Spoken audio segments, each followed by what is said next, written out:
佩希啊，你知唔知道12月12號係咩日子啊？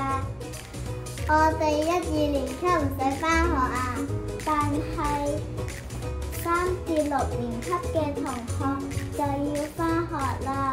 點解啊？因為12月12號就係夢想啟航嘅分享會啦。嗰日仲有好多豐富嘅節目㗎，仲有 hip hop 同籃球活動啊！母校的呼喚，夢想的接力，夢想啟航分享會，我哋好期待啊！夢想啟航分享會仲有2日，豐富嘅節目等緊你。